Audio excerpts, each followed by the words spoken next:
Les bombardements se multiplient sur Kiev. Encerclé par les forces russes, le maire de la ville affirme qu'une frappe contre un immeuble résidentiel a fait 4 morts mardi.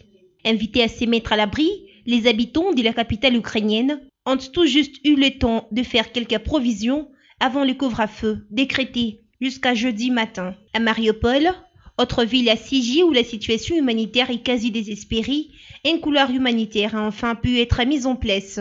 Près de 20 000 civils ont quitté ces ports stratégiques en voiture. Les premières aides leur ont été apportées. Mariupol, où selon les autorités locales, les troupes russes se sont emparées d'un hôpital, prenant environ 500 personnes en otage, dont une centaine de médecins. Les efforts se poursuivent dans différentes villes du pays pour mettre les civils en sécurité et leur apporter de l'aide humanitaire, comme à Soumy, au nord-est, où la Croix-Rouge est à l'œuvre. Les pourparlers entre dirigeants russes et ukrainiens peuvent reprendre ce mercredi. Les négociateurs espèrent des compromis. En effet, le soutien des Occidentaux à l'Ukraine s'est traduit notamment par l'application des sanctions économiques contre les dirigeants russes. Le mardi, le gouvernement britannique a adopté de nouvelles mesures, entre autres des gels d'avoirs et des interdictions des voyages visant plusieurs centaines de personnalités russes. Comme l'a dit la chef de la diplomatie britannique, l'objectif est de couper le financement de la machine de guerre russe. Ces nouvelles sanctions touchent des oligarques, mais aussi des dirigeants politiques comme l'ex-premier ministre Dmitry Medvedev, les porte-parole du Kremlin et de la diplomatie.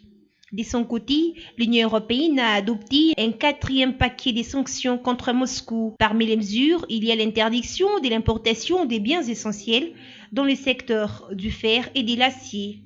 Il y a aussi l'interdiction de l'exportation de produits de luxe, très prisés par des oligarques russes, souvent proches du Kremlin. L'ambassadeur russe à Paris, Alex Mechokov, a réagi à ces nouvelles sanctions, dénonçant une chasse anti-russe.